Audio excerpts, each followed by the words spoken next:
What's up, everybody? Eric here with another EWE Reviews. Today we're going to be talking about Mighty Morphin Power Rangers Once and Always. This is a Netflix special that came out recently. Before we get into that, please like the video, subscribe to the channel, let me know what you guys thought in the comments down below. Before we actually get into this, since you guys are here about Power Rangers, there's one question I've had for years. If you guys remember, since we're talking about Mighty Morphin, Tommy had the dagger that he used to call his Zord, right? And he had to blow into the dagger. Can someone explain to me how Tommy blew into this dagger in his Ranger form with his helmet off? It's something that I still think about, like, wait, they would show him doing the movements, but how did he blow into it? I don't know. It was just something that I was thinking about, and this was the perfect place to put it there. But yeah, guys, let's continue on with this episode. So this was a Netflix special, and it came out on April 19th, 2023. The director is Charlie Haskell.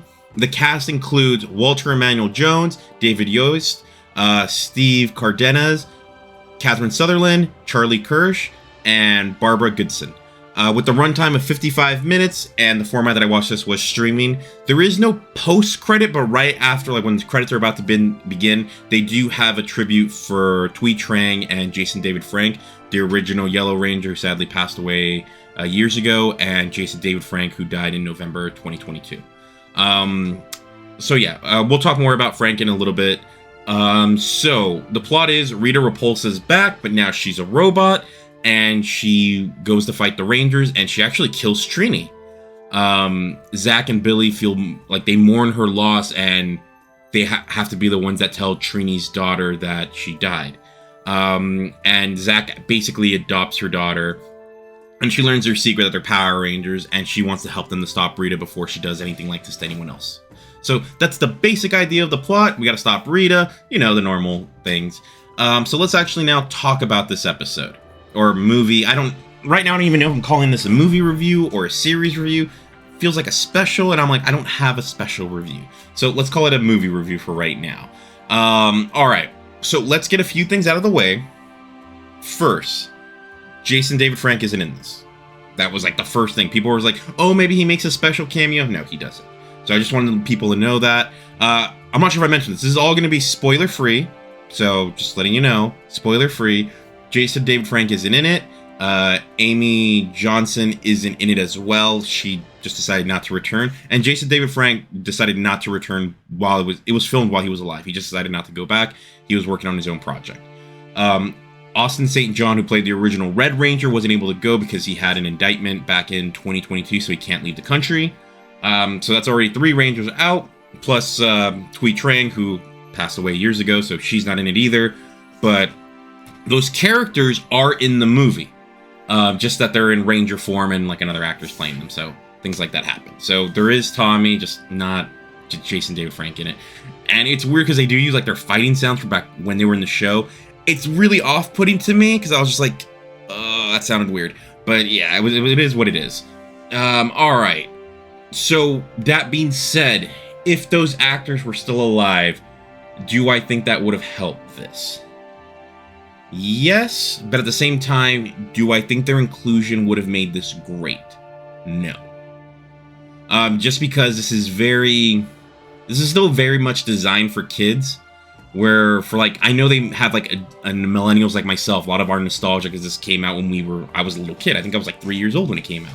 So like I had a lot of nostalgia with this, but even nowadays it was like looking at it, I was like, you guys really went with the old cheap costumes? Like you couldn't have grabbed the stuff from like the original movie where like they had like really cool looking costumes. I'm like, you couldn't have done that. Just because like this is a Netflix budget, we're really going with the cheap spandex costumes. I don't know. For me, it was just like, you're trying to show that this is top tier Netflix money. It didn't work for me, especially when like the command center is like really changed. It looks more modern. A lot of the stuff that they have looked more modern. I was like, but that was one thing you kind of just went, it looked very cheap. So that was like one issue I had with it. But it's definitely like, even though it's made for kids, it has like dark things. Like they kill a Power Ranger like early on. It's like, oh, okay, you guys are not messing around. So that was pretty cool. Like there was darker themes in it, and the plot, like I said, it's not the greatest. I see what they were trying to go for, And I did feel bad for Steve and Catherine, because like they're there, but they're clearly not the main stars. The main stars are clearly Billy, Zach, and Min. Like, they're the ones that they want to make sure these are the 3 characters we focus on. Rita as well, but Rita's in a different situation because she's like the villain. But like the Red Ranger and Pink Ranger are just there. And then they do some weird, funny things of how to explain how they're transformed as well. But I digress. But yeah, a lot of nostalgia here. And I thought it was very sweet how this finally was a way to honor Thuy Trang, even though she's been gone for a long time. I was like, you know what? These were people that worked with her. They mourned her, and I felt like this was very sweet of them doing that. So there were moments where I will admit it tugged at my heartstrings. I was just like, ah. Oh. And then when you see the tribute to Thuy and Jason at the end, I was just like, oh, hold back the tears, hold back the tears. Like, I'm even wearing a green and white Ranger shirt right now. So I loved it. I love that aspect of it. It made me feel something. However, if I were to say the big picture, because it's 55 minutes, it's like 2 episodes plus a little bit more. I'm like, you couldn't have done something a little bit better, but at the same time, it's like you don't really have the actors that could really do it. As much as I love David Yost,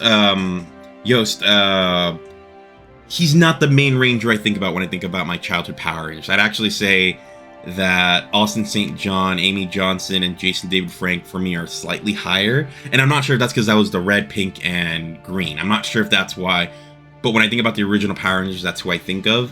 So it was hard. I did think of him, but I thought of him more for his like background. He was the nerd helping them out, not him just being a Ranger. So yeah.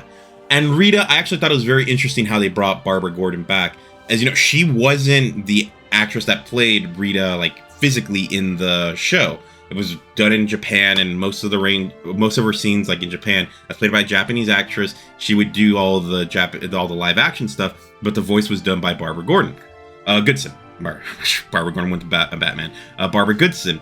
So what they did is, well, the actress that played the live action has passed away, but there was a way to bring Goodson back. It's like, make Rita a robot, so now you have a way to bring her back, and the voice is there, and everyone that watches back now was like, oh, that's the voice of Rita. And they had a clever way of bringing her in the show, in the movie thing.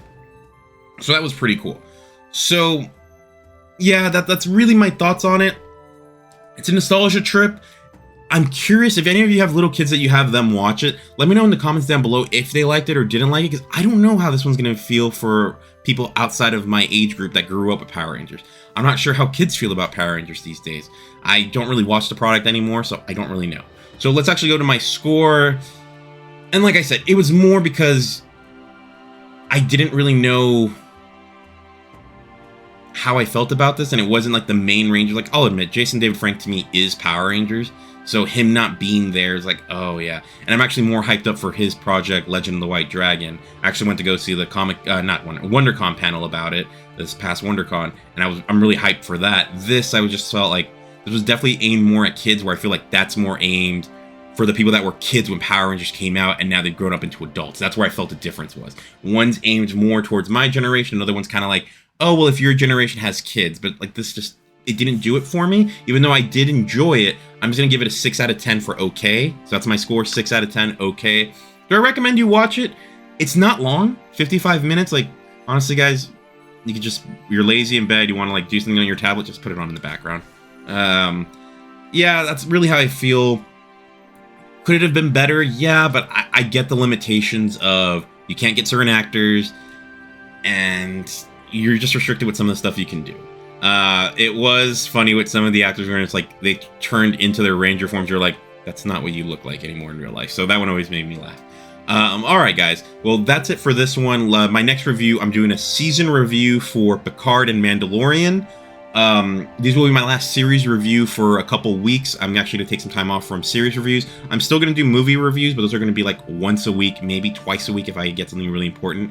But yeah, right now I'm trying to get another project off the ground, so the series review, I'm going to take a break from them. They will be back eventually, just give me some time for that. But yeah, guys, thanks for watching. Please like the video, subscribe to the channel. I'm really curious, what did you guys think about this? Because I'm a little bit confused. I'm like, am I being too harsh by only giving it an okay? But I'm like, it didn't really feel anything that special besides nostalgia. Alright guys, thanks for watching, and I'll talk to you soon. Bye.